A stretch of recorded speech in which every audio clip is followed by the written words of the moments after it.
안녕하십니까. 서울크리스천중고등학교 강재훈입니다. 오늘 왜 문해력이른가라는 주제로 학부모 공개 특강을 하게 되는데요. 참여해주신 여러분께 감사드립니다. 입학 설명회를 보셨으면 좀 중복되는 내용도 조금 있을 수 있는데요. 그 부분을 좀 간략하게 소개하는 걸로 하겠습니다. 왜 문해력인가 이렇게 주제를 정했는데요. 사실은 이 문해력의 문제가 어제 오늘의 이야기는 아닙니다.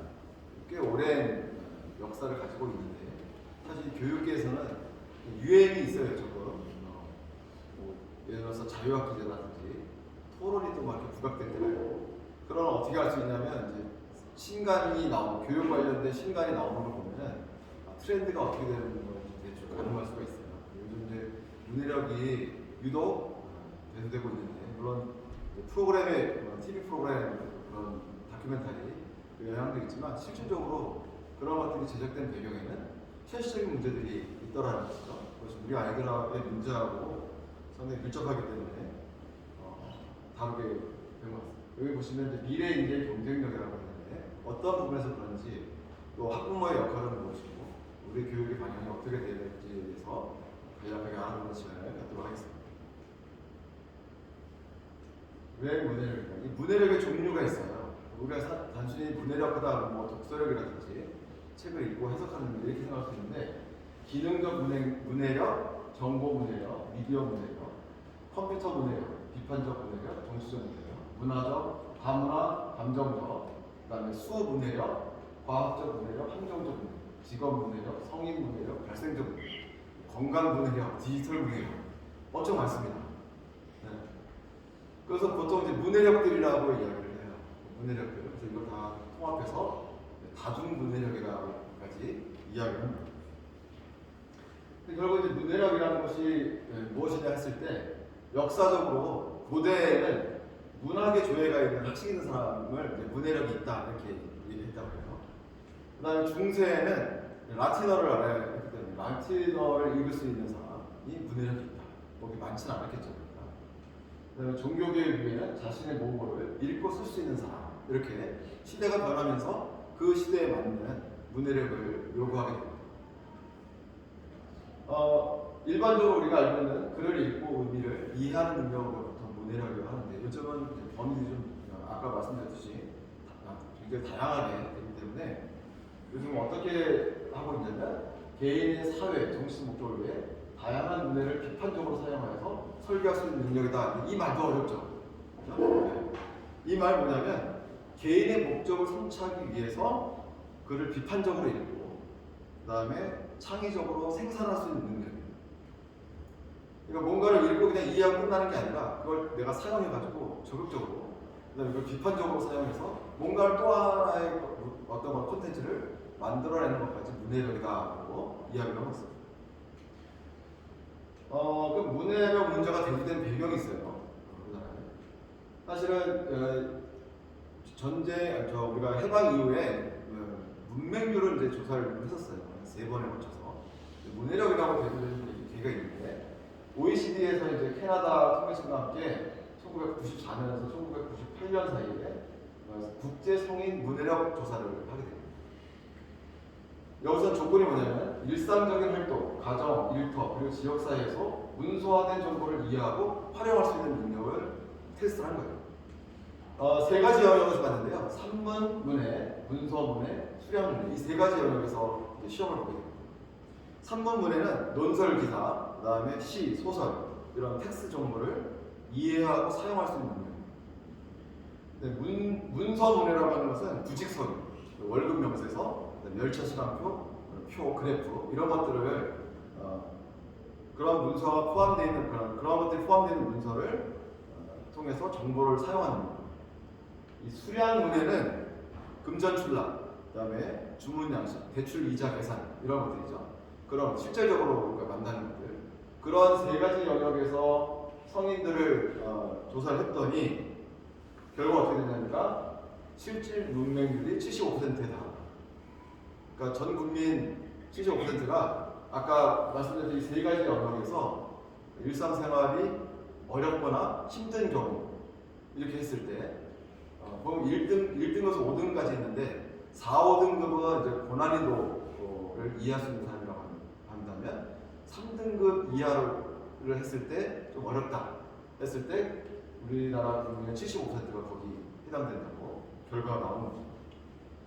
그래서 이제 문해력을 높여야 된다 이제 그런 것들이 이제 계속 2000년대 초반부터 얘기가 되어 왔던 것입니다. 그러니까 뭐냐면 이제 변하는 시대에 걸맞는 높은 수준의 문해력을 이제 요구하게 되었다는 거죠. 사회가 많이 변하게 되면서. 그래서 더 큰 문제는 뭐냐면 이 고학력 문해율이 OECD 23개국 중에 23위예요. 그러니까 우리가 보통 문해력은 저학력에 있는 사람들, 그러니까 뭐 중저학력이라든지 이런 사람들만 겪고 있을 거라고 문제가 그렇게 예상할 수 있는데 오히려 대학교, 대학원 졸업한 사람들이 상대적으로 문해력이 그 학력이 올라갈수록 그 선진국이라고 하는 그런 높은 상위권 나라하고 격차가 더 벌어지더라는 거예요. 그러니까 그 말은 뭐냐면 이 학력 거품이 굉장히 심하다는 거죠. 그래서 사실은 이 고학력 문해율이 낮은 것이 평균을 낮추고 있다. 그렇게 된다는 거죠. 그런 것이 좀 문제가 계속 되고 있습니다. 그런데 이제 또 하나의 지표가 있어요. 이건 아까는 1990년대 후반, 2000년대 거라고 한다면 요 얘기는 이제 뭐냐면 디지털 세상에서의 문해력 조사예요. 이거는 이제 항상 3년 단위로 만 15세에 있는 학생들, 중3에서 고1 나이 또래 애들을 피사에서 국제 학업 성취도 평가라는 것을 합니다. 거기서 이제 읽기 능력을 테스트한 거거든요. 근데 유독 이때는 뭘 했냐면 디지털 문해력에 대해서 조사를 했어요. 그것이 뭐냐면 사기성 전자우편, 피싱이라고 하는 거잖아요. 그 메일을 보여주고 이것이 사실인지를 확인하는 거. 네, 그리고 신뢰성, 이 정보의 신뢰성을 판단한 두 가지 측면에서 시험을 봤는데 여기 보시면 이제 이 집단은 사실 의견 판단이 우수하고 디지털 교육 기회가 우수했다. 그러니까 이것은 어떤 디지털 정보를 가지고 판단하는 거, 검증하고 이것이 사실인지 아닌지. 그런데 우리나라가 어디냐면 지금 여기 있어요. 그러니까 뭐냐면 보통 이제 디지털 리터러시, 디지털 문해력이라고 하는데 그런 교육도 받지 못했고 학생도 실질적으로 사실과 의견을 판단할 수 있는 능력이 현저하게 낮아 있더라는 거죠. 어떤 조건을 했냐면 유명 이동통신사, 예를 들어서 SK면 SKT 뭐 해가지고 스팸 메일을 보내는 거예요. 학생들한테. 설문조사를 하면 휴대폰을 준다라는 걸 했을 때 아이들이 그거를 이것이 사실인지 아닌지 그걸 검증하지 못했다는 거죠. 이건 비교적 최근의 자료입니다. 2018년에 검사를 해가지고 2020년 초인가에 결과가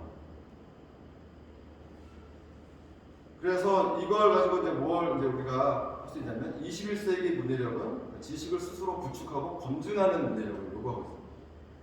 아이들이 이제 코로나다 뭐다 해가지고 이제 온라인 학습도 많이 하고 온라인으로 이제 정보를 접할 기회가 많아지고 또 그러다 보니까 정보의 홍수 속에 빠지기 때문에 어느 때보다도 그런 어떤 사실 판단, 그런 검증하는 능력이 이제는 필요하다. 그런 것들을 이제 알 수 있습니다. 지금 우리 아이들은 10대는 그 미디어에 익숙하지 않아서가 아니라 우리나라 아이들 얼마나 이 미디어 기기에 노출이 많이 되고 잘 다뤄요. 그렇죠? 그런데 출처의 그 문서를 읽고서 다양한 출처의 문서를 읽고 검증하는 방법을 모르고 있다. 그래서 가장 많이 사용하지만 가장 많이 모른다. 이런 거거든요. 자, 그 낮은 문해력의 원인은 무엇인가? 낮은 문해력. 첫 번째는 낮은 독서율. 뭐 우리가 독서율이 우리나라가 낮다는 건 뭐 어제 오늘의 얘기는 아니죠. 근데 여기 보시면은 성인이 47.5%예요. 이 수준은 뭐냐면 1년에 한 권이라도 읽는 사람이 1년에 한 권이라도 읽는 사람이 학생은 그래도 이제 뭐 과제도 하고 하니까 많이 읽고는 있죠. 그런데 여기서 우리가 좀 주목해 볼 것이 우리나라에 그러면 1년 독서량이 얼마냐? 이게 2020년에 발표되거든요.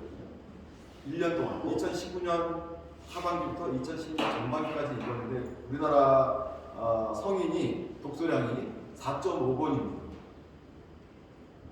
4권 반을 읽었다는 소리예요. 평균적으로 1년 동안. 그런데 그것이 2017년에 조사한 게 있어요. 2017년에 조사했을 때 한국이 8.3번, 약 8번 정도를 읽었어요. 오히려 떨어졌죠. 우리나라가 8번 읽을 때 일본은 40번을 읽습니다. 이스라엘이 60번을 읽고요. 미국이 84, 84번을 읽고요. 1년에. 프랑스와 영국은 1년에 120번을 읽습니다. 한 달에 1번씩 읽는다. 그러니까 지금 그것만 봐도 우리나라가 얼마나 독서량이 떨어지는지, 각종 그런 문해력 검사에서 하위권을 나올 수밖에 없는 뭐 그냥 당연한 결과죠. 어떻게 보면. 그래서 지금 우리가 그 이후로 독서량을 높여가지고 우리나라가 지금 목표로 하고 있는 것이 2023년에 12권을 목표로 하고 있는데 오히려 지금 뭐예요? 더 떨어졌죠. 8번에서 4번, 8.3번에서 4.5번이면 오히려 절반 떨어진 거예요. 독서량이 오히려 떨어져 있어요. 목표는 12권으로 목표를 세웠죠. 자, 그런 이제 독서량이 낮은 이유 중에 또 하나가 뭐냐면 문해력하고 맞물렸지만 스마트폰의 보급이에요. 우리나라의 스마트 보급률이 얼마 되는지 아세요? 무려 100%. 핸드폰의 비율이 100%예요. 세계 유일무이합니다. 100%. 그 중에 스마트폰 비율이 95%예요. 5%는 아주 고집이 있고 주관이 뚜렷하신 분들이죠. 투지폰을 고집하시는 분들. 하지만 뭐예요? 휴대폰 보급률이 100%예요.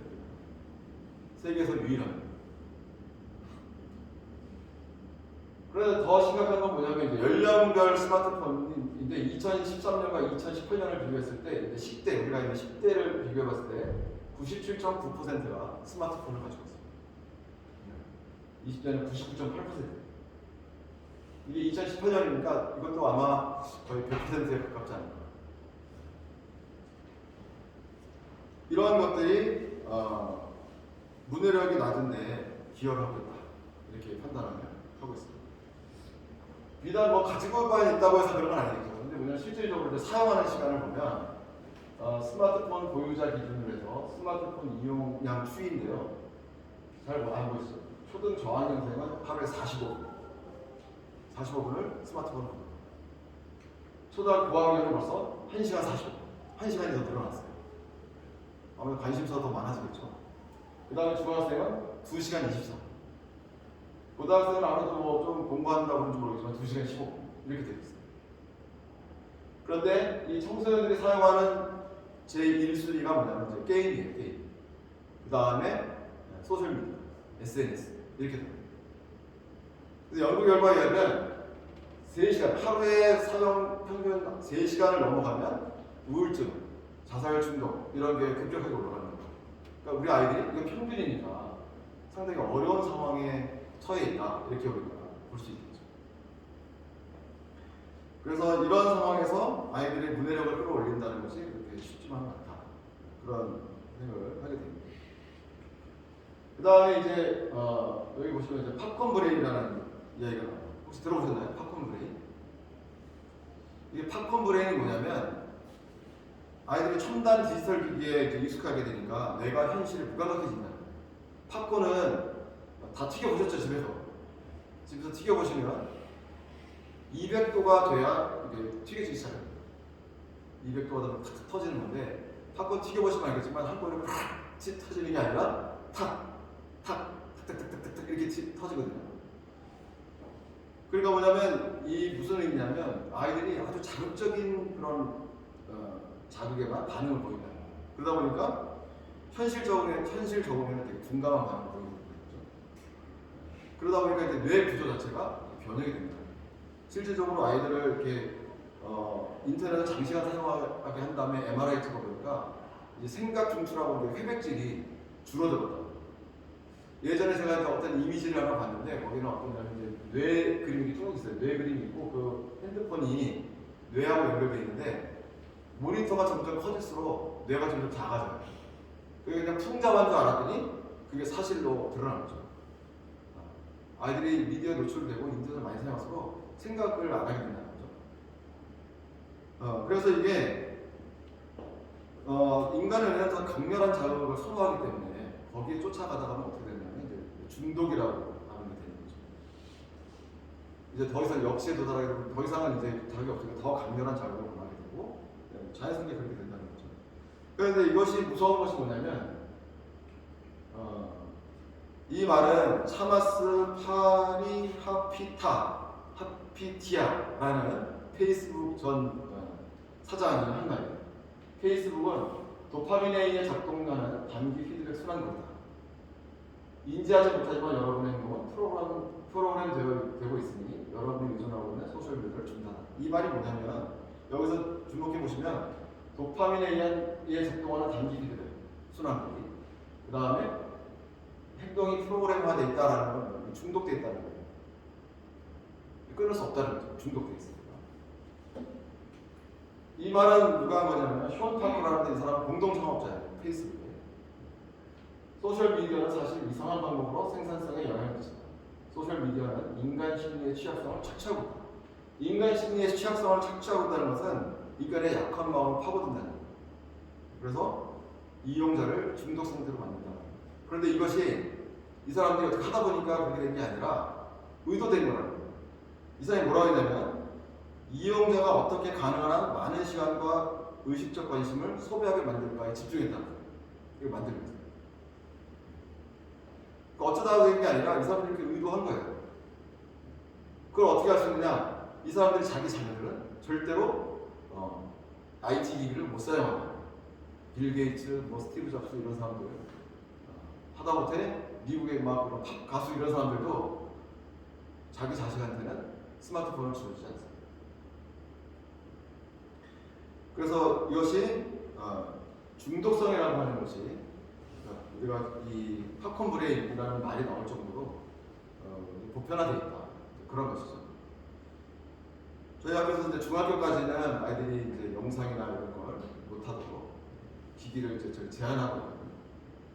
그런 것들이 이런 부분에서 필요하다. 아이들이 어떤 최소한의 기준을 가지고 스스로 판단하고 비판적으로 수용할 수 있을 때까지는 저희가 그렇게 않기로 하고 있습니다. 그래서 이런 부분들이 자녀와의 갈등 요인이잖아요. 자녀 갈등 요인. 싸우잖아요. 자녀하고. 그래서 그런 부분들이 좀 더 해법을 찾기 위해서 노력을 많이 해야 되겠다. 그리고 학부모와 학교와 교사와 학생이 3자가 노력해서 이 부분들을 반드시 해결하지 않고서는 이 문해력이라고 하는 것은 도달하기 참으로 어려운 부분이다라는 걸 좀 이해를 해주시면 좋겠습니다. 또 하나가 이제 낮은 문해력의 원인이 우리나라의 특성이에요. 한자어예요, 한자. 우리나라 말은 70%가 한자어. 그러니까 아이들이 한자어를 잘 이해를 못하는 거죠. 그래서 지금 어떠한 움직임이 있냐면요. 우리나라 말 한자를 다 풀어쓰는 걸 하는 사람들이 있어요. 풀어쓰기를 운동을 벌이는 사람들이 있어요. 근데 저는 그거는 좀 무모하다고 생각해요. 한자어를 사실은 한자를 공부하시는 분들은 예전처럼 1950년대처럼 한자어 공부를 하면 문해력은 다 끝난다 이렇게 얘기하시는 분인데 저는 상당히 공감하는 부분이에요. 그래서 저도 수업 시간에 한자 수업과 연계해서 수업을 주로 했었는데 이번 학기도 계속 그걸 지속할 생각인데요. 사실 맞습니다. 한자어 때문에 문해력이 낮은 것도 한 요인이 되고 있어요. 그럼 어떻게 될 것이냐? 한자를 가르쳐야 돼요. 그거를 어떤 인문학적인 접근을 봐서도 그렇고 고전이나 이런 걸 통해서 봤을 때도 한자어를 우리가 배제해 놓고서는 달성할 수가 없어요. 그래서 자녀가 어릴수록 한자를 친숙하게 할 수 있도록 이렇게 하는 것이 필요하겠다 생각이 듭니다. 그러니까 문해 교육의 필요성으로 들어가면요, 미래 이제 핵심 경쟁력이라고 제가 말씀드렸는데 왜 그러냐면 문해력이 이제 결핍이 오면은 우리가 앞에 살펴봤던 것처럼 학습 부진으로 이어지죠. 그 다음에 학습 부진이 오니까 이제 진학이 문제가 있고 이 부분은 제가 그 입학 설명 때도 말씀드렸거든요. 진학을 하든 어떤 진로를 결정했을 때 업무 처리에 문제가 있을 것이다. 아까 봤지만 기본적인 어떤 그런 우리가 실생활에서 필요한 문서조차 해석을 못한다 그러면 이게 커뮤니케이션이 참 문제가 있겠죠. 그렇게 되면 자기가 더 발전하기 위해서 기술 습득을 해야 되는데 그때도 어려움이 겪을 것이다. 그것이 바로 이게 경쟁력이 떨어진다는 거죠. 누구는 해내는데 본인은 거기서 막혔다. 그러면 당연히 경쟁에서 밀릴 수밖에 없다는 거죠. 또한 공부 자신감을 키워주는 학습 도구가 될 수 있다는 거죠. 이게 자산이거든요. 어떻게 보면 문해력은 가장 기본기지만 요즘은 그 기본기가 안 갖춰졌기 때문에 문제가 되는 거예요.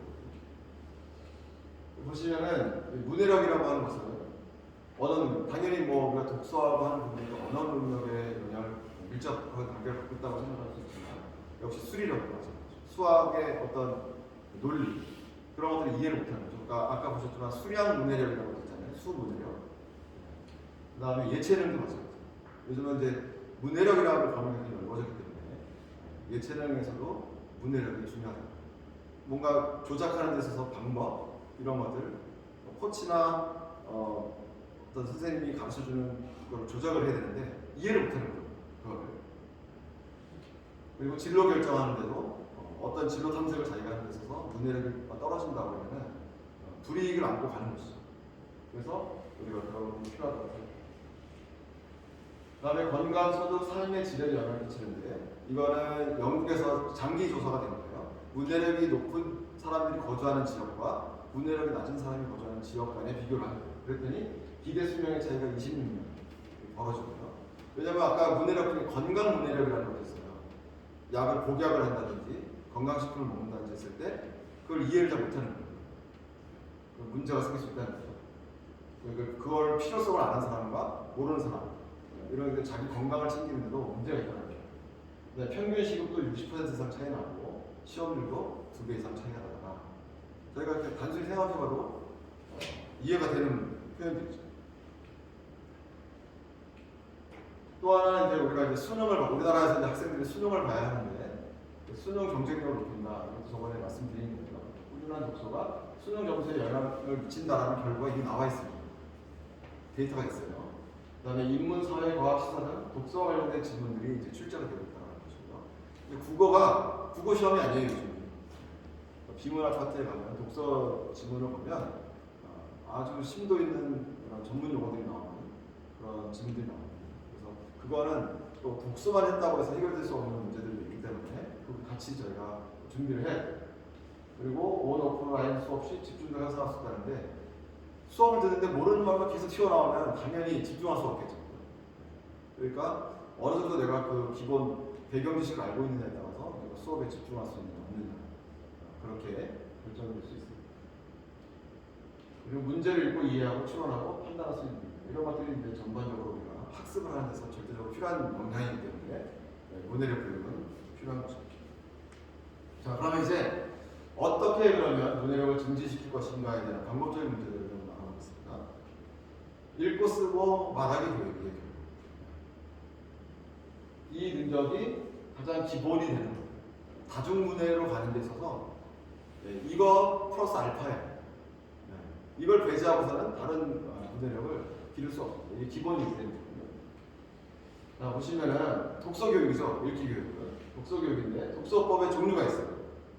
취미독서, 교양독서, 수험독서가 있어요. 취미독서는 뭐 재미와 감동이죠. 소설, 에세이 이런 것들. 보통 이제 속독으로도 많이 읽죠. 통독으로 그냥 쭉 읽습니다. 그다음에 교양독서라고 하는 거는 이제 지식과 정보, 실용서 위주죠. 자기계발서 이런 것들이 있습니다. 이런 것도 보통 뭐 속독도 있기도 하고 발췌독도 하죠, 그렇죠? 근데 또 정독해야 될 책들도 있어요. 밑줄 긋기도 합니다. 이제 수험 독서는 보통 우리가 시험을 보기 위해서 하는 교과서를 읽고 참고서를 읽고 하는 수험서니까 정독을 하고 밑줄 긋기 하고 또 막 반복하고 이렇게 공부를 하게 되죠. 근데 공부라고 하는 걸 하게 되죠. 그게 됩니다. 두 번째, 독서 습관 형성을 지침이 있습니다. 요게 이제 중요합니다. 이제 부모님들이 사실은 이제 밀착해서 요것부터 해주셔야 되는데 사실 아이들이 독서 습관을 기르지 못하는 가장 큰 이유가 이제 여기서 문제가 생기는 것들이 많아요. 이거를 되게 실천하시고 계신 분도 계시겠지만 책에 대한 호감으로 시작된다. 이게 막연하면 안 돼요. 그러니까 책에 대한 호감. 그러면 반대로 생각하면 아이들은 책에 대한 이미 거부감이 있다는 거예요. 책을 안 읽는 거예요. 책을 왜 안 읽어요? 재미가 없어서. 어렵고 힘들어서. 그래서 안 읽는 거예요. 재밌었으면 책만 읽으려고 했겠죠. 왜 독서에 대한 고민이 있는가? 애들이 책을 싫어합니다. 그러면 어떻게 해서든 읽혀야 된다. 뭐 방법은 여러 가지. 몽둥이를 쓸 수도 있고, 뭐 여러 가지가 있는데 호감에서 시작돼야 돼요. 이스라엘 사람들은 왜 책에다가 이렇게 꿀 발라놓고 이렇게 했다고 하잖아요. 네. 뭐 중간중간에 돈을 껴놓은 분도 있고 여기다 보면 돈 나온다. 나중에 돈만 찾겠죠. 그래서 어쨌든 돈을 껴놓기도 하고 수단과 방법을 가리잡고 결국 그건 뭐냐면 이거예요. 호감. 저도 이따 말씀드릴게요. 그 다음에 스스로 읽을 책을 결정하는 거예요. 여기서 이제 부모님이 과도하게 개입하게 되면 야, 뭘 그런 책을 읽어? 이렇게 되는 거죠. 뭐처럼 돈 좀 써보려고 하는데 이상한 책을 들고 왔는데 그럼 이건 어떠냐 하고 이제 막 하게 되면 거기서 이제 틀어지는 거예요. 스스로 읽을 책을 결정하게 한다는 거예요. 여기 이제 부모님의 결단과 용기와 헌신과 희생과 모든 게 다 여기 들어가요. 세 번째, 반복 독서도 학생의 독서 습관 패턴을 존중해줘야 돼요. 야, 이거 읽었잖아. 다음에 이거 읽어. 이제 벌써 이제 개입이 되는 거죠. 부모가 이제 프로그램을 짜주기 시작합니다. 그러면 수동적으로 되고 얘는 일이에요, 일. 야, 이제 책 읽기 끝났으니까 이제 놀아야겠다. 이렇게 돼요. 심지어 막 책 한 권 읽으면 게임 한 시간에 해줄게. 그러면 이제 게임하려고 생기는 거죠. 빨리. 이 세 가지가 제일 중요합니다. 특히 우리 아이들은요, 이제 부모님들이 이제 청소년기 아이들, 저도 이제 매번 느끼는 거지만, 우리 아이들은 논리적으로 접근하면 100% 실패합니다. 생각하는 뇌가 달라요. 우리 어른들도, 어른은 이성적으로 판단합니다. 이게 어디냐면 전두엽이에요. 주로 전두엽을 사용합니다. 논리적이죠. 근데 우리 아이들은 변연계를 사용해요. 편도체. 이게 감정 중추예요. 내가 얘기하면요, 알아들어요. 아, 네, 알겠어요. 하지만 난 당신이 싫어. 이렇게 되는 거예요. 그러면 이제 아무도 안 먹히는 데 배웠어야 돼요. 알았다니까요. 몰라서 안 하는 게 아니에요. 그래서 감정적인 접근이 필요합니다, 아이들한테. 그래서 아이가 화가 난 상태에서 공부가 안 돼요. 그런데 이제 어른이 논리적으로 접근하면 이제 싸움이 나죠. 저도 그래요, 저도. 우리 아이하고 뭐 좀 수학 하나 뭐 이렇게 하다 보면 제가 왜 이렇게 하지? 이제 개입이 들어요. 그러면 어떻게 돼요? 아, 네, 알겠습니다. 고마워요. 좋은 지적이시네요. 이게 아니에요. 울어요. 울어. 울면, 여자가 울면 게임은 거기서 끝나는 거예요. 돌이킬 수 없어요. 빌어야 돼요. 그래서, 아, 내가 또 이랬어요.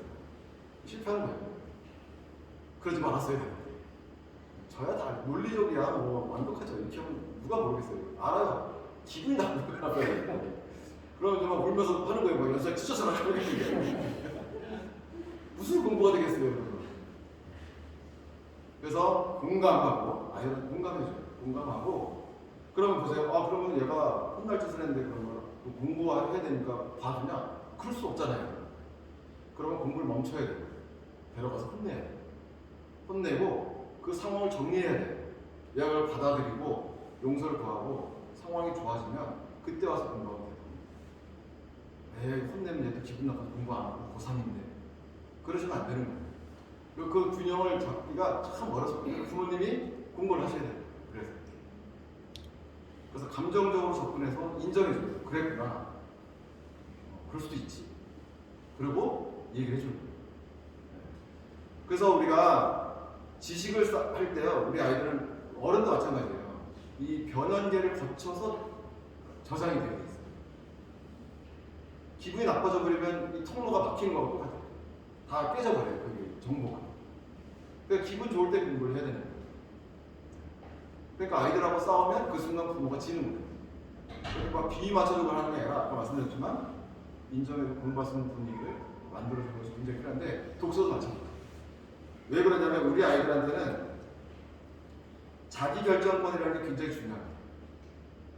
애들도 책임감이라는 게 있어요, 사실. 자기가 결정한 일, 거기에서 성취감을 느낄 수 있어요. 남이 다 짜준 거 한 거, 물론 성취감 느낄 수 있어요. 그런데 내가 이만큼 하기로 한 걸 내가 했을 때 성취감 더 많이 느끼는 거예요. 자기 결정권이라고 하는 거를 존중을 해줘야 돼요. 이게 되게 중요해요. 그래서 저희 학교에서도 서점에 데려가요. 우리가 도서 캠프 갈 때 이 돈을 좀 지원해주고 부모님한테 돈을 받아가지고 가서 마음대로 고르게 해요. 아, 왜 이런 책 골라서 그런 말 하는 거 아니에요. 그럼 자기가 고른 거니까 읽게 시간 주면 읽어요, 그치?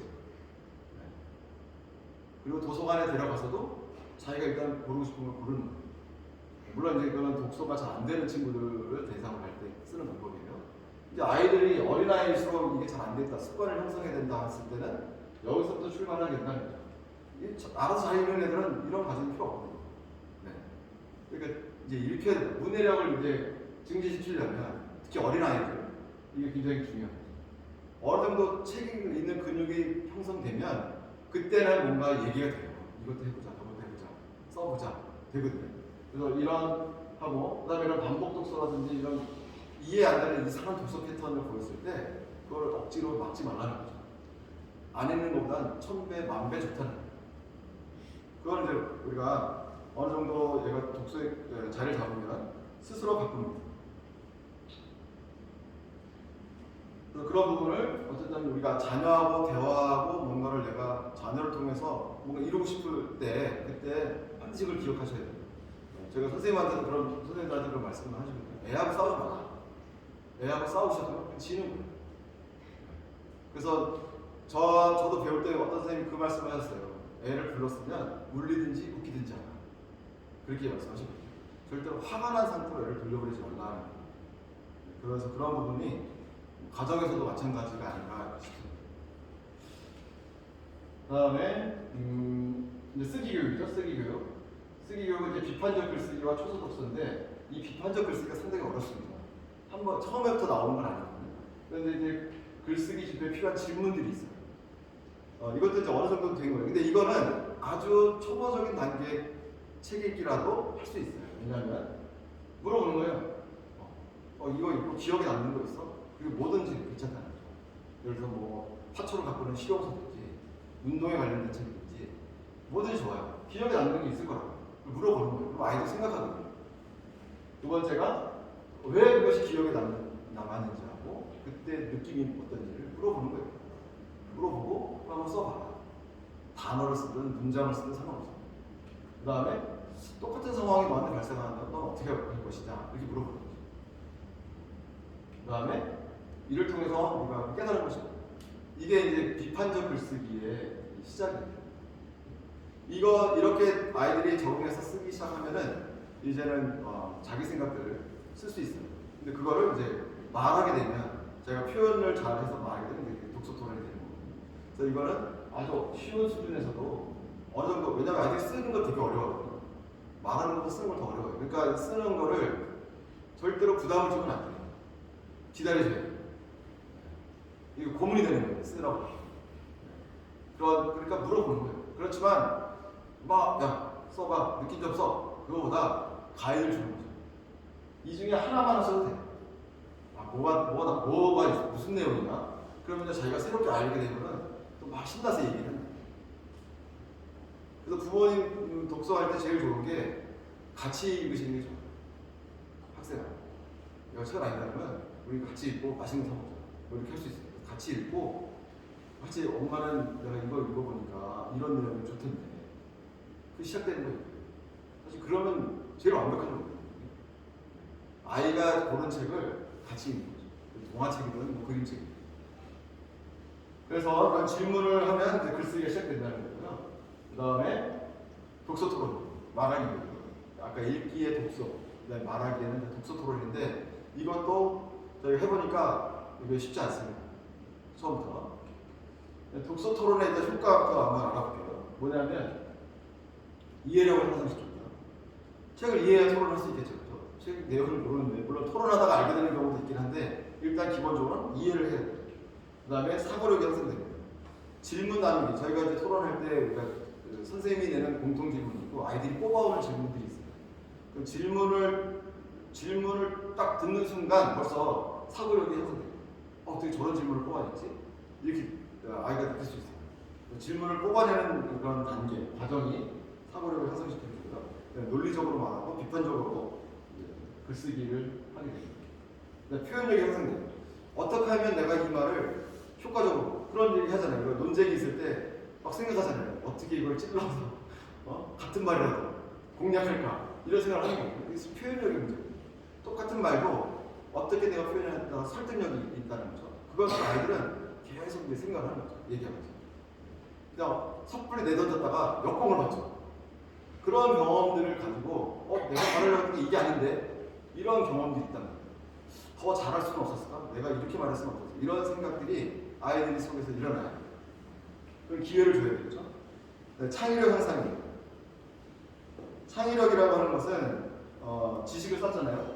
그 다음에 브레인스토밍 같은 걸 하게 됩니다. 독서 토론을 하면서 다양한 의견들을 쏟아져요. 결국 이건 뭐냐면 창의력이라고 하는 것은 문제 해결력입니다. 아이디어잖아요. 아이디어는 저는 개인적으로 아이디어라고 하는 건 뭐냐면 관성을 바꾸는 힘이라고 생각해요. 우리가 지금까지 해왔어. 우리는 거기에 익숙해지죠. 그런데 그걸 깨트려야 발전이 있는 거예요. 근데 무작정 깨트리면 안 하면 되지. 그게 아니라 개선시키는 건데 개선된 아이디어가 나오면 왜 평소에 그 생각을 못했지? 이런 생각을 하게 돼요. 그러니까 역사를 바꾼 아이디어들이 보면 대단한 것도 있지만 물론 아주 사소한 거.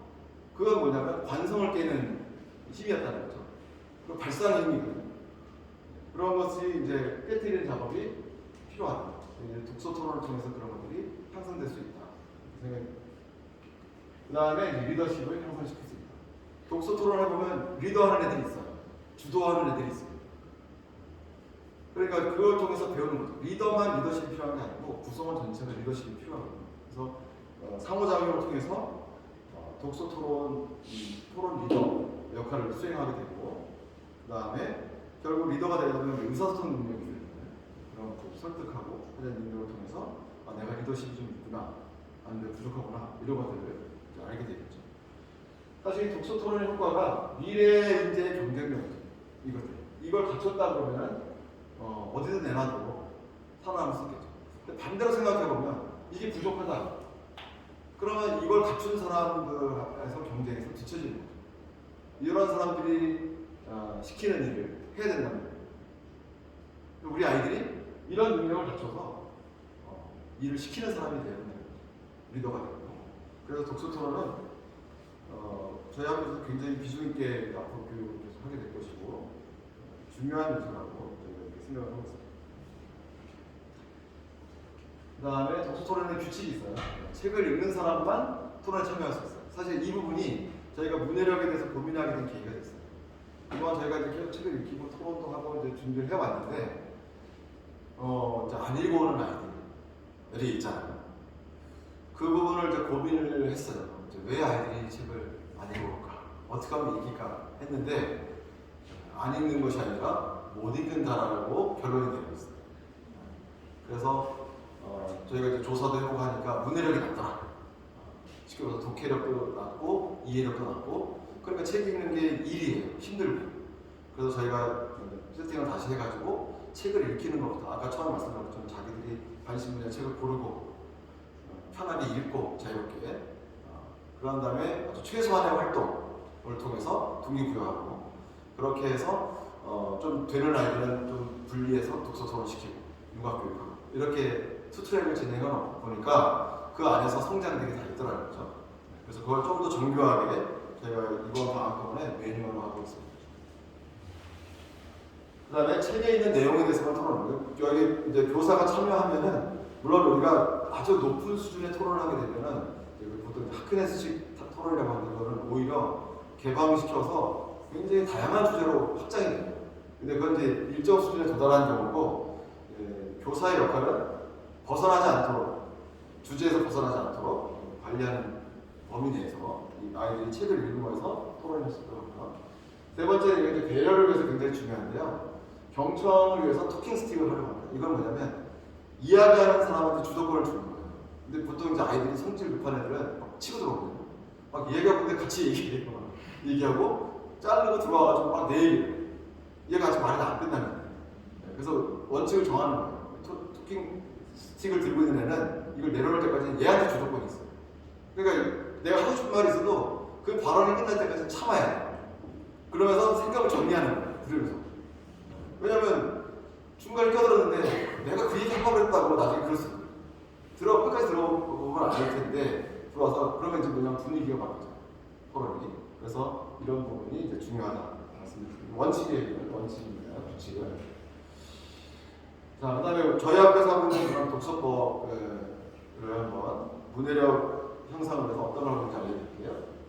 저희가 이제 초소독서법을 2018년에 이제 시행을 했었는데 한 1년 하다가 이게 좀 중단됐었는데 다시 또 부활해서 초소독서를 하게 했고요. 좀 독서 이력제로 아이들이 책을 읽은 분야별로 읽은 페이지, 번수 다 지금 기록을 하고 있습니다. 두 번째 이제 독서 수업이에요. 그러니까 독서 기본반과 독서 심화반으로 나눠서 수업을 제가 하고 있습니다. 뒤에 좀 자세히 말씀드릴게요. 도서관에서 아까 말씀드렸듯이 아이들이 독서 수업 시간에 도서관에 가서 직접 책을 고르고 거기서 책을 읽고 하고 옵니다. 수업 시간에. 그다음에 서점도 저희가 가면 중고 서점 같은 데 가가지고 책을 직접 아이들이 구매하고 거기서 좀 읽고 이렇게 하는 그런 체험을 합니다. 아이들이 굉장히 좋아해요. 우리가 독서 캠프 앞두고 캠프 가서 읽을 책들을 미리 가서 구매를 했거든요. 그래서 그런 체험 중심 독서 교육을 저희 진행하고 있습니다. 저희가 필독서를 정했는데요. 반드시 읽어야 될 150권 하고 권장도서 100권입니다. 우리 아이들이 6년 동안 250권은 반드시 읽어야 됩니다. 물론 이제 독서를 망친 것 중에 하나가 이제 필독서를 정하는 건데, 일단 좀 뒤에 자세히 말씀드릴 거예요. 거기에 자유독서까지 이렇게 하게 되는데, 이 150권 안에는 신앙도서 30권, 저희 학교에서 나온 책 30권이 포함되어 있습니다. 다섯 번째는 이제 학습 도구어 수업. 이것도 뒤에 다시 말씀드릴게요. 자, 이 초소독서법인데요. 좀 생소하시는 분들 계시겠지만 초소독서법은 사실 이제 정약용도 그렇고 이걸 해서 한 인물들이 되게 많아요. 책을 읽다가 자기한테 생각하게 하는 구절이나 인상적인 표현이 나오면 되게 적은 거예요. 이 바인더를 제가 두꺼운 걸 만들어가지고 전교생이 쓴 이거를 다 모아야죠. 모아놓은 게 있어요. 여기 보시면 이제 목차를 그래서 한 학생이 쓰면 그에 이어서 페이지를 넘버링을 합니다. 책 제목하고 쓴 사람을 표기해요. 이렇게 쓰는데요. 아이들이 페이지를 쓰고 내용을 씁니다. 책 내용. 그냥 100개 쓰기 아니라 필사를 하는 거예요. 그리고 어떤 아이들은 여기다 자기 생각도 적어요. 그리고 여기 평점도 내립니다. 책에 대한 평점. 자기가 읽고서. 이거를 다 모아두면, 이걸 도서관에 비치해두면 학생이 졸업한 뒤에도 와서 자기 걸 찾아볼 수 있어요.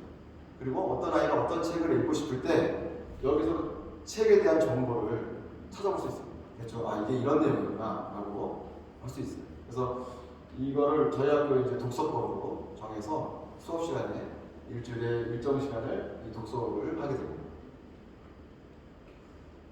독서 기본반을 운영하는데, 독서 기본반과 심화반을 운영하는데, 독서 기본반 안에는 자유독서와 독활동으로 나눠서 월마다 이렇게 반을 바꿔요. 학생들이. 자유독서에는 관심 분야 도서를 자유롭게 선택한다고 했어요. 그 다음에 느끼점을 짧게 메모하고 내용을 이해하는 정도에서 끝냅니다. 독서 습관 형성 과정. 불필요한 스트레스를 주지 않아요. 자기가 이 책을 학교 도서관에 가서 선생님과 같이 앉아서 읽는 거예요. 자기들이 좋아서 보는 책들이니까 아이들이 읽어요. 책이. 그러면 이제 한 달 그렇게 읽고 나면 다른 반으로 옮겨서 독활동을 합니다. 이때는 이제 필독서. 필독서가 뭐 교육청사에 나오는 그런 책이 아니라 저희가 이제 난이도별로 레벨을 좀 정했어요. 그래서 아이들이 자유롭게 골랐을 때 고를 법한 책들을 필독서라고 만들었어요. 그래서 그거를 중심으로 필독서를 읽혀야 되기 때문에 활동지를 작성합니다. 이것도 그렇게 어렵지 않아요. 아까 했던 그런 질문에 준하는, 아까 질문 알려드렸잖아요. 그래서 그 질문에 준하는 그런 정도의 수준의 질문을 줘요. 그래서 줄거리 요약하든지 내용 이해를 바탕으로 그림으로 한 장면 표현하겠다든지 아이들이 되게 재밌어요. 네. 그래서 이건 표현하는 거잖아요. 이거를 교대로 합니다. 한 달은 여기서 하고 한 달은 자유독서하고 이렇게 하니까 아이들이 문해력, 그러니까 책 읽는 속도라든지 고르는 수준이라든지 활동하는 결과물이 달라져요. 한 학기 해보니까 확실히 효과가 있습니다. 독서 심화반에서는요, 독서 심화반은 융합 수업과 독서 토론을 진행합니다. 여기 확실히 좀 수준이 높아요. 하지만 저희가 원하는 수준은 아니에요, 지금도. 융합 수업에서는 선정된 주제와 관련된 강의를 먼저 들어요. 그 다음에 서적을 읽습니다. 주교재를 저희가 정하거든요. 지난 학기는 저희가 십자군을 했어요. 십자군을 한 학기 동안 했어요. 그러면서 나오는 모든 이야기를 다 다뤄요. 비잔틴 문화라든지 이슬람 이런 것들을 다 다뤄요. 그 다음에 다양한 교과 연구자입니다. 그래서 건축의 역사라든지 과학사라든지 미술사, 연계. 그래서 여기서는 어떤 결과물이 나오냐면 이제 글쓰기, 장문, 그 다음에 그림. 제가 입학 설명에도 잠깐 말씀드렸지만 제가 이제 그림으로 결과를 한 장면을 그리게 하거든요. 그 그림 안에 수많은 스토리가 녹아들 수 있도록 지도를 하고 있습니다. 그리고 아이들이 이제 프레젠테이션 이 세 가지를 가지고 평가를 합니다. 독서 토론은 사실 융합 수업과 연계되어 있어요. 그 주제 안에서 나오긴 하는데요. 융합 수업 시간에 제시되는 도서와 필독서를 중심으로 교사가 평가적으로 참여합니다. 그래서 실제로 같이 해요.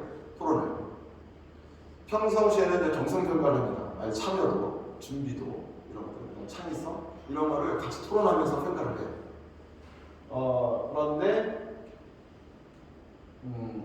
저희가 매 학기마다 이제 저희가 이제 4학기제로 이제 전환이 되는데 매 학기마다 정량 평가를 합니다. 그건 어떻게 하냐면 면접고사처럼 해요.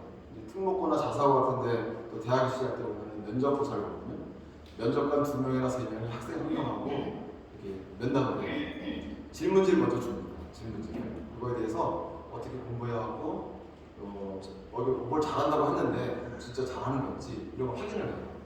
저희는 이제 책에 대한 질문, 그 학기 때 배웠던 책을 질문지를 나눠주고 미리 준비하게 한 다음에 교사 3명이 같이 해서 그때 토론을 하는 거예요. 그래서 저희 평가 요소를 가지고 있어요. 그래서 거기서 체크를 해가지고 이 아이에 대한 정량평가를 해서 정성평가와 정량평가를 50대 50으로 해서 합산해서 점수를 평가하게 됩니다. 이제 여기 보시면 이게 필독서 목록이거든요. 이게 이제 1번부터 30번까지가 저희 학회에서 나온 책들이에요. 이거 다 읽어야 돼요. 여기 보시면 이제 필독서 120번인데 여기 보면 이제 독서 지수가 있어요. LQ 지수라고 하는데 뭐 910이다. 그럼 보통 이제 1200에서 1400 정도가 되면 이제 고3, 고2, 3 정도. 1400이 넘어가면 이제 대학생 정도가 읽을 수 있는 책들이에요. 필독서 말고 권장도서 100권 중에는 아주 어려운 책 20권이 들어가 있습니다. 그런데 그 20권을 우리가 아이들이 자유롭게 읽고 이해하고 토론할 수 있는 정도가 된다 그러면 저는 이제 그게 심화반이다 생각이 들어요. 그러면 이제 그 정도가 되면 우리가 지금 기본반과 심화반 사이에 응용반을 하나 넣어서 지금 있는 수준 아이들이 심화반에 있는 아이들이 사실은 응용반 수준의 아이들. 그래서 그렇게 끌어올릴 계획을 가지고 있습니다. 나중에 필요하시면 요거는 저희가 한 번씩 드릴 수 있어요. 그 독서 지수가 이렇게 좀 나와 있으니까 어떤 책을 읽어야 될지 몽시언니 뭐 선물 이런 것들은 아이들이 읽으라 고르면 이제 고를 수 있는 책들이거든요. 수준이 그렇게 알고 계시면 좋겠습니다. 학습 도구인데요. 아까 처음에도 말씀드렸지만 독서만 한다고 그러면 뭐 다 해결되느냐? 우리가 물론 독서에 아까 그 표현, 효과 이런 걸 다 했어요. 근데 이제 우리가 시험이라고 하는 거, 실질적으로 아이들이 진로에서 이제 수능이라고 하는 것을 이제 치러야 되는데 독서를 해서 문해력이 높았다. 그건 엄청난 가능성이 큰 장점이 됩니다. 하지만 그것이 최상위권으로 가면 어떤 가능성은 될 수 있을지 모르지만 결정적이지 않거든요. 그러면 뭔가를 더 해야 되는데 그게 뭐냐면 아까 그 국어 시험 같은 경우가 굉장히 어렵다고 했어요. 아주 전문적인 용어들도 나오고 쉽게 말해서 뭐 교수들이나 뭐 이런 사람들이 좀 풀기 어려워하는 문제들이 나와요. 그게 막 문제가 막 된단 말이에요, 사실은. 그런데도 우리가 그걸 해야 되는데 뭐냐면 학습 도구가 뭔지를 알아야 되는데 이제 쉽게 말해서 교과서에서 나오는 개념어들이에요. 교과서가 그래서 중요한데 이것들을 그러니까 중3의 경우 국어, 사회, 과학 세 과목에서만 나오는 학습 도구가 2,440개예요. 이 단어를 모르면 그 단어를 이해할 수 없다는 얘기예요. 시험에 그 문제가 나왔을 때 무슨 뜻인지 모른다는 거예요. 이거를 공부를 시켜야 돼요. 근데 문제만 막 푸는 애들은요 이해를 등한시해요. 왜냐하면 문제 맞고 채점에서 맞았으면 자기가 안 거라고 생각하고 넘어가기 때문에 개념어를 다룰 기회가 없다는 거죠. 그래서 저희가 이걸 어휘력 생산이나 개별 학습 교육을 합니다. 교과서를 활용한 학습 도구 학습을 저희가 해왔고 앞으로 계속 할 생각입니다. 자, 제가 했던 수업인데요. 분해탐구 시간에 했던 건데 제가 이 시간에 사회와 과학을 한 달씩 이렇게 번갈아서 했는데 이 중학사회 개념 어휘력이라는 책인데 이건 전학년문이에요. 학년이 구분되어 있지 않고 정치, 경제, 사회, 문화 이렇게 해가지고 한자어로 되어 있어요. 한자 설명이. 그래서 제가 여기 한자를 먼저 연습을 시켜요. 그러니까 예를 들어서 사회라는 단어가 들어가 있는 다 모은 사회와 사회 기반, 사회 시설, 사회화 그런 거 있잖아요. 사회 집단 그런 것들을 다 연습시키니까 일단 사회라는 단어는 눈 감고도 써요. 자꾸 이렇게 뭐예요? 빈줄 나오는 단어들이 있어요. 나중에 이제 제가 시험을 봤는데 물론 다 까먹긴 하죠. 시험 끝나면 그렇다 하더라도 다 써냅니다. 80점 이상은 다 맞아요. 시험 보면은. 그래서 이런 식으로 지금 사회하고 정치하고 법을 했어요. 다음 학기에 경제, 지리 이쪽으로 갑니다. 그리고 이제 일반과학과 자연과학인데요. 이 책은 기독교 세계관을 쓴 그러니까 창조론에 기반한 책이에요. 상당히 두꺼워요. 이게. 책도 비싸고. 근데 이거는 저는 뭐냐면 어떻게 수업을 했냐면 애들이 쭉 읽고 모르는 단어를 일단 다 쓰게 합니다. 모르는 단어를 써놓고 퀴즈를 해요. 그럼 잘 아는 애들이 있어요. 어휘를. 그러면 그 아이들 보상하고 일단 어휘를 다 알게 만들어요. 그래서 계속 읽어 나가면서 과학적인 사실 이거는 이제 과학 수업과는 별개로 진행하는 거죠. 문해 탐구 시간에 사회과학과 과학 과목을 이렇게 하는데 요거는 이제 중2, 3 수업 하겠고요. 얘는 중3, 고1 이렇게 되는데 고2까지 들어갈 수 있고 중1도 시작할 수 있어요. 겹치게 해서 이 책을 끝낸 학생들은 자연과학 이게 조금 더 어렵거든요. 그래서 최소한 2권 중에 한 권은 끝내는 걸로 목표를 잡고 지금 이미 자연과학을 하고 있는 친구들이 있고 일반과학을 하고 있는 친구들이 있습니다. 이건 계속 진행이 되고 있습니다. 그 다음에 장문인데요. 우리가 수업 시간에 장문 수업이 있는데요. 재미있는 글쓰기, 그 다음에 비판적 글쓰기. 비판적 글쓰기는 아까 좀 어렵다고 말씀드렸는데 일단 아이들이 부담감 없이 자유롭게 쓸 수 있는 시간을 주고 방법도 알려줍니다. 글쓰는 원고지 쓰는 요령부터 해가지고 문법이라든지 어법 이런 것도 다 이 시간에 알려줘요. 그리고 글을 조직하고 풀어내는 이야기를 풀어내는 것도 알려주세요. 그래서 그 결과물이 뭐냐면 글보입니다. 2018년부터 해마다 나오고 있습니다. 이 장문 시간에 나와 있는 글, 그 다음에 우리가 뭐 체험학습을 했다든지 그랬을 때 나왔던 글들을 모아가지고 문집을 내고 있는데 제가 봐도 수준이 점점 올라가고 있습니다. 아이들이 글 쓰는 능력이 계속 향상되고 있어요. 그래서 좋은 결과물이고 아이들도 이때 성취감을 많이 느끼는 거예요. 자기가 성장하고 있는 게 한눈에 보이죠. 장문 시간에 글쓰기 수업을 하고 있습니다. 이제 마무리 좀 하려고 하는데요. 그럼 그래서 이제 문해력에 대해서 지금 계속 제가 말씀을 드렸어요. 뭐 시대가 변하면서 시대가 요구하는 다양한 문해력들이 있다고 했어요. 요구하는 수준도 점점 올라가고 있었어요. 그죠? 한자로 한번 풀어봤어요. 문해라고 하는 거 한자로 풀어봤는데요. 그럴문이죠. 그럴문. 이 문이라고 하는 건 뭐냐면 구체화된 것, 그 다음에 보이는 것들입니다.